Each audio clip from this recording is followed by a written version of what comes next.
What is going on, YouTube? Been having a little bit of problem lately of having to crawl under the truck and arc off the starter to get the thing to crank. Something's going on somewhere in my steering column or in a fuse box relay or something. I don't know. I'm not getting power to my clutch sensor to pick up and tell the starter to kick on, but we're gonna do a little simple fix. Put a start button in it, run it straight to the switch on the starter, just for the time being. We're gonna put a keyless entry and everything on it later, but just for anyone that wants to know how to put on a push button start, this will be a quick little easy video for you. Well, we found a little spot to put it right here. That'd be about as good a place as any. We're gonna go into it later this week and I'll put a screen in it. We're gonna fiberglass all this up and do some Bondo work, sand it down, and try to do a little bit of customization to it. But for the time being, we're gonna put our start button right there in that hole. So I'm gonna start by pulling this door panel off, and we'll get back to it and I'll start videoing when I get it off. Okay, so we got the panel off, and what we're gonna do is we're just gonna probably run our wire behind this plastic coat that came on the truck.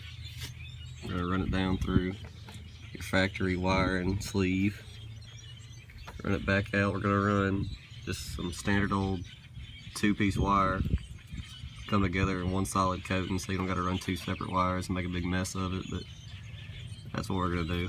We got some NVX components in the doors all the way around, NVX amp, mounted the tweeters up here.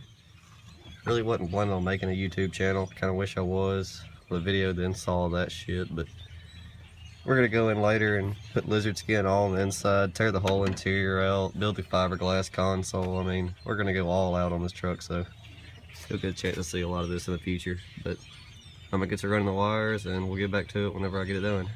Alright, so we got our wire run through our sleeve. It comes out down here. We gotta put our crossover back in. When you get ready to put your door panel back in, make sure you don't got any of these left over just hanging around. You gotta pop them out and slide them back in your door panel. They'll all just knock on, put your screws back in it and be good to go.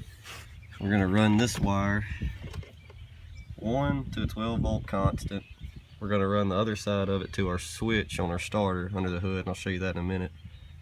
That's gonna be basically all you gotta do. But this is our problem. It's gonna be kinda irrelevant. You're still gonna have to cut your key on to get your fuel going to it and your accessories on, and then reach over and push your button. Kinda redundant when it was all just one quick little easy thing, but with this, just turn the key, nothing's happening. It'll cut our screen off like it's going through the steps, but I wasn't getting any fire to the starter relay under the hood or anything, so like I said, being as we're doing the keyless entry, we're just gonna skip over it for the time being and make it where I'm gonna crawl underneath the truck every day. But I'm gonna get this door panel back on, run the wire, and I'm gonna show you where to tie it in at. Alright, we got our door panel back on, kick panel back in, wires ran. We got them ran through a factory grommet in the firewall. And we're gonna pull this back out. And one thing, it's my pet peeve, I gotta stress it, guys. If you're gonna wire something in your truck aftermarket, make sure you loom your wire. It's not that hard and it keeps it from getting any kind of cuts in it from metal, letting it arc off anywhere. Just a quick, easy thing that'll save you from possibly burning your truck to the ground. But I got them pre-cut. We're gonna go one right there, positive end of the battery. And the other one, this is our start switch wire. Right here, real easy to find. You can see it right there. I got it. Let me try to focus. It just ain't gonna do it. That's the starter right there, and that's the switch. I got it unplugged. If you got a book or a wiring diagram on your truck, that's best. You can trace it, figure out what color wire it is, what color tracer. But if not, find your switch on your starter, trace it all the way back. Usually it'll be ran with a hot wire going straight to the battery, like this one, straight to the battery. And it jumps off right here. We're just gonna cut it in case, you know, we have to go back one day factory. We'll leave enough to splice back onto this factory plug. We're gonna cut it here, splice on, put our push button switch on it, and put our other side on this constant 12-volt, which would be the battery post. I'm gonna get it wired up and we'll see how it works. Alright, so let's see what we got. We got our hot tied in, loomed everything like I said I would. This is where we tied into our starter. shrink tubing on all that, loomed up to the point. Fold that down and zip tie it up, make it all real pretty. Now, one thing that would be good to say. This start button, if you do it like this, is going to work key off, truck running, doesn't matter what the circumstances is.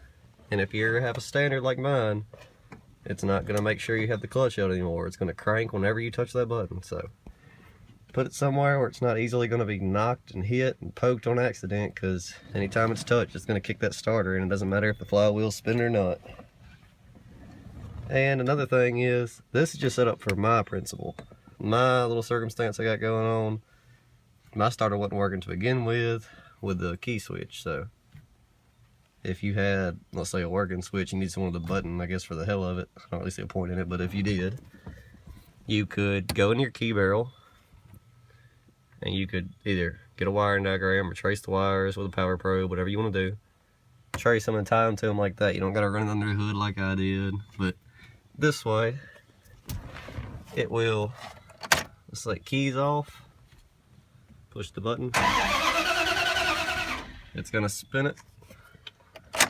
Key on, let's push the button. There it is. Quick, easy little push start.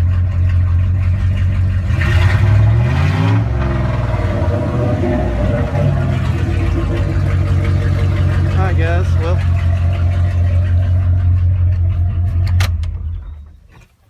if you have anything else you want to see me try to do, go ahead and leave a comment and I'll try to get to it. Anything you don't know how to do, I'd be happy to try it and see if I can explain it for you. And another thing, later on throughout this year, we're going to be doing all kind of stuff to this Dodge. Might do a little bit of work on a Harley, might do a little bit to my Mustang here and there, but mainly I think I'm going to use this as my Dodge channel. Later this week, we are going to fiberglass the screen hole where I put the, I think it's a 6.1, it's a Sony 601 XB. It's a 602 BT, I'm sorry. But we're going to fiberglass all this up, fiberglass these holes, try to make this nice and smooth, go back over it with some body filler, sand it, paint it, try to get that done. I got the makings to do all my color change interior lights. Gonna do that. Later on this year, we're gonna be going, we got the god-awful upholstery in this truck, but we're gonna pull the seats out, black leather all them, pull the whole floor liner up. We're going to spray lizard skin, sound deadener, and ceramic heat and temperature spray on the whole interior. It's supposed to be a whole lot better than Dynamat, a whole lot simpler. We're going to try that.